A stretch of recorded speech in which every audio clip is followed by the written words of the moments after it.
Going from this to making a music career and sounding like this is very challenging, but actually a lot more straightforward than you would think. The path to becoming an independent music producer or musician can be broken down into 7 simple steps, which I'm going to share with you today. And in order to get the best results, make sure you're taking some notes and you watch all the way to the end. Starting at number 1. This is a crucial step that'll stay with you for your entire career. Decide on your why. Why do you want to become an independent musician or music producer? What's your motivation? What's your reason? This is super important to figure out early on because it's what's going to keep you motivated as you continue through your journey. Because even if this path is easy to understand what to do, it doesn't mean it's easy to accomplish each of these steps. So it's important to have something that's going to keep you motivated throughout. You need something deep and meaningful in order to keep you going. For example, for me, music is such an intrinsic part of my life, and getting the opportunity to use it in order to help other people with their creative passions is what motivates me. Now, your reason doesn't need to be the same as mine. What's important is that it's important to you. You have to find your own why. Moving on to number 2, and I might get some heat for this one. Learn some basic music theory.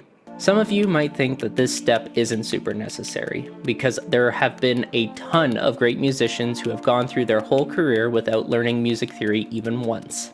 But the point of this list is to give you the straightest shot to success. For that reason, I'm going to suggest you learn just a few pieces of music theory to give you a leg up on the competition. It'll also make it way easier for you to work with other music producers and musicians because you'll have a common language to work with. You don't need to learn a lot, but at minimum you should learn basic rhythm, including note lengths, rests, and time signatures, note pitch, musical intervals, the major and minor scale, scale degrees, and how to make a major and a minor chord. If you'd like me to cover any of these topics on the channel, let me know in the comments below. Now on to number 3. Get the gear. This one is a bit of a financial investment, but it doesn't need to break the bank either. Now, the most expensive thing you're going to have to buy is a laptop. For something that's going to last you and really work well for you, you're looking in the price range of $800 to $1,000. But if that's a little bit too expensive for you, you can look for different options in used gear.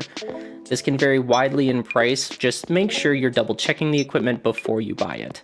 Next up, you will need a cheap USB microphone. Blue Yeti is a popular choice for streamers, but I would recommend a microphone from Audio-Technica instead. I started out with an AT2020 and used it for years before moving on to an XLR mic. USB mics can be a little noisy, but if you're careful and strategic with how you use them, they'll work just fine. A mic will cost you anywhere between $80 to $250. Finally, get yourself a pair of nice headphones. Preferably not something by Beats or Skull Candy or the like, because they color the sound too much. Since you're looking for sound transparency, keep an eye out for audio brands like Audio-Technica, Sennheiser, and AKG. Be sure to research the frequency response of your headphones so that you know how they're going to color the sound. Let's head on over to step number 4, learn a DAW and the basic audio effects. For starters, pick any DAW you like. All major DAWs have the same basic functionality and only differ in the different add-ons and instruments that they come with and their workflows. Just pick whichever one feels appealing to you. My personal recommendation is always going to be Reaper. It is super affordable and it has such a wide range of customizability. It will work for almost anyone. After you've selected your DAW, take some time just messing around with it, watch some tutorials, and play around with the shortcuts so that you get the gist of how the software works. Next up, you want to learn the following effects, what they do, and how to use them. EQ, compression, gate, reverb, delay, and limiter. These effects are pretty standard and they will be your bread and butter, so make sure you take the time to learn what each parameter does and how to use these pieces of effects effectively. And remember that there is no one-size-fits-all solution, so if you're watching a tutorial and they're telling you that, make sure to take it with a grain of salt. If you'd like me to do a video on any of these effects, Again, let me know down in the comments. Let's jump right into step number 5. Practice, practice, practice. There is no workaround for this step. This is the step where you really have to do the work. Write songs, of any length, in any genre, doesn't matter. The main thing is that you're practicing your craft. Do song challenges, production challenges, both time-based and workflow-based. Even if it's bad, make sure you finish it. And if it's good, make sure you finish it and release it. This stage is all about experimentation, figuring out the workflow, and developing your own skills. At the end of the day, the way that you're going to get better is through practice, so you cannot ignore this step. Now that you've developed the skills that you'll need to market yourself, you can move on to step number 6. Network, network, network. Because it's all about who you know. You could be the best producer in the world, but if nobody knows your name, you're going nowhere. You gotta make sure you take the time to talk to people, go to events, step out of your comfort zone. This is the step that I'm currently at, and I'm going out and meeting new people and trying to find similar-minded people that I can build careers with. This is probably one of the biggest steps to turning a hobbyist or a part-time producer or musician into a full-time artist. It's all about finding people you can work with. It's important to remember, though, that these connections need to be of mutual benefit. Don't go around trying to take advantage of people. Instead, try to build a genuine connection with that person and help them as best you can. Even people who aren't directly seeking your services can still be valuable connections and relationships. You never know who you might meet. The only time you should turn somebody away is when it's clear they're trying to take advantage of you. Now, if you've done everything so far, you're ready for step number 7. Never say no to an opportunity and keep going. You now have everything you need to succeed. You have the skills, the knowledge, the gear, the network. You just have to persevere.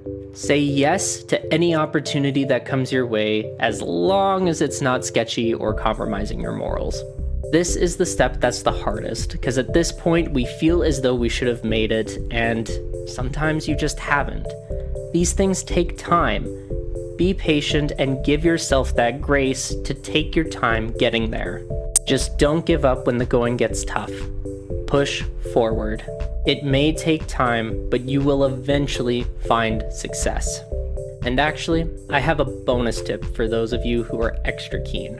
This step is a little more tangential to the other ones, as it's more on the business side of things, but as you're learning your skills and gathering your gear, set aside some time to build your brand. Take some time to decide how you want to present yourself to the world and to your clients. What are your values? What do you offer that's different? What do you do to make yourself easily recognizable to others? Is it a logo? Your name? Your art? Set aside a little time to finalize your branding to have a leg up on the competition. But that's all for this video. If you're at the stage where you're trying to refine your skill set and you need a little bit of help with vocal mixing, click this video right here to see how I go through vocal production. In it, I talk about different signal chains and different mixing techniques that I use to really help elevate the final product. Remember to like and subscribe if you enjoyed this video. Thank you all so much for watching, and I will see you next time.